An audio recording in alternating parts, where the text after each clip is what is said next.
dire que la France arrêtez-vous n'a là, pas... arrêtez-vous là. Est-ce qu'elle le fait dans le respect du droit international? Oui, mais... Non, mais arrêtez-vous là. Ok. Arrêtez-vous. Je m'excuse, mais je crois qu'on ne sommes pas beaucoup de diplomates ici. La diplomatie, c'est de réessayer et de réessayer. Salut à tous, Cryptech pour vous décrypter l'actualité. Hier, Dominique de Villepin a encore fait une masterclass sur le plateau de Léa Salamé. Je vous propose de regarder ça sans perdre de temps. Est-ce qu'on peut se contenter de voter des résolutions aux Nations Unies? Est-ce qu'on peut se contenter de faire des déclarations par le porte-parole du Quai d'Orsay? Moi, pardonnez-moi, Madame Borde, c'est pas l'idée que je me fais de la diplomatie. Je suis diplomate. Je tiens à le rappeler tout de même, Dominique de Villepin, ministre des Affaires étrangères, notamment entre 2002 et 2004. Du coup, il a vraiment aidé Chirac à s'opposer à la guerre en Irak, ce qui a été vraiment applaudi dans beaucoup de pays et ce qui a propulsé la France en tant que grande nation pacifique sur la scène internationale. Donc quand il dit que c'est un diplomate, il sait vraiment de quoi il parle. J'ai été le représentant de la diplomatie française comme ministre des Affaires étrangères et il faut aller chercher dans ces situations-là, jour et nuit, sans se contenter de belles paroles. Et là... Vous avez l'impression que la France ne fait que des belles paroles, c'est ce que vous dites ? Nous ne sommes pas sans moyens pour agir. Il a tout à fait raison. La France est une grande puissance et c'est presque le moteur de l'Union européenne. La France pourrait, je sais pas, par exemple, reconnaître l'État de Palestine, comme l'a fait l'Espagne, l'Irlande, etc. De plus, Macron avait dit qu'il était pour cette reconnaissance, mais que c'était pas encore le moment. Je pense que c'était il y a 3-4 mois et il avait donné la raison parce que il y avait encore beaucoup de combattants du Hamas. Mais maintenant, il n'y a plus d'excuses. On l'a vu dans les médias. Tous les chefs du Hamas ont été éliminés. Beaucoup de combattants du Hamas ont été éliminés. Donc cette excuse-là encore est bafouée. Donc pourquoi la France ne reconnaît pas encore l'État de Palestine? Vous le dites fortement ce soir, mais vous l'avez déjà dit ces dernières semaines, c'est qu'on n'entend pas la voix de la France. C'est ça qui vous dit. Et je dis ça parce que je passe ma vie à voyager. Enfin, je pense qu'il y a un envoyé spécial du président de la République au Liban. Tout ça, c'est des formes.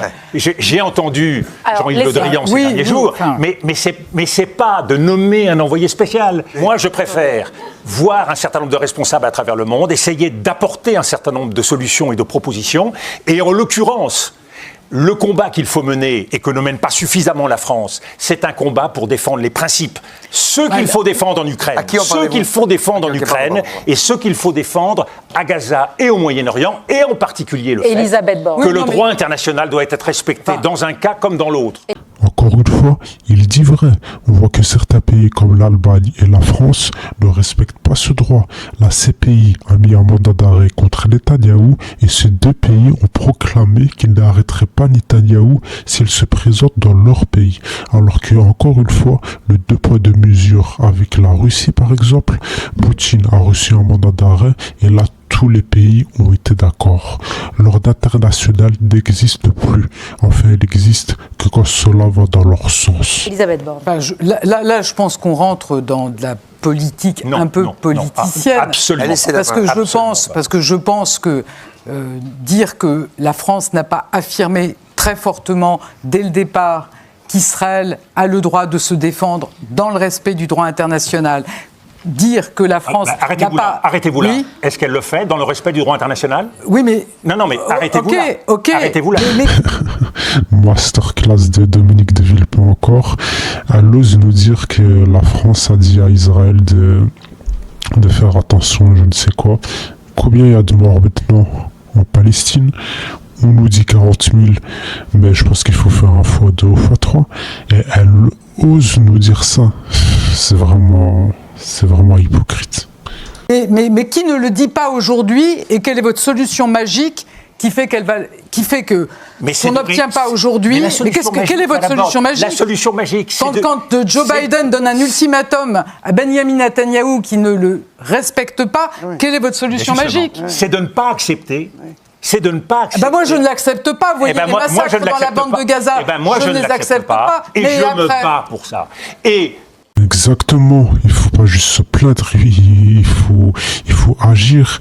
Et vraiment, Dominique de Villepin, c'est un des seuls politiques que je vois qu'il est vraiment pour la Palestine. Il en parle toujours quand il est invité sur des plateaux TV. Et ça, c'est vraiment remarquable. J'espère vraiment qu'il va se présenter en 2027. Parce que, en fait, c'est un des seuls politiques encore qui est de l'époque de Chirac, qui est encore vrai et qui a encore vraiment des convictions. Les États-Unis ont mis un veto il y a quelques jours. Ils ont mis un veto à l'énième résolution sur Gaza. Eh bien, représentons une nouvelle résolution. On verra si M. Joe Biden, après le mandat... Elles sont rejetées de Villepin, vous le savez, elles sont rejetées par Joe Biden et Trump, il n'est pas encore arrivé. Mais il s'est passé quelque chose d'autre depuis. C'est qu'il y a un mandat maintenant contre Benjamin Netanyahou, contre Yoav Gallant. Effectivement, Netanyahou et Yoav Gallant ont reçu enfin un mandat d'arrêt. Et donc, comme je vous l'ai dit, presque tous les pays d'Europe vont l'arrêter, sauf bien évidemment la France et l'Allemagne. Franchement. Est-ce que les États-Unis, est-ce que M. Biden, aujourd'hui, aura le courage, ou plutôt l'absence de courage, de s'opposer une nouvelle fois à la résolution? La réponse est oui.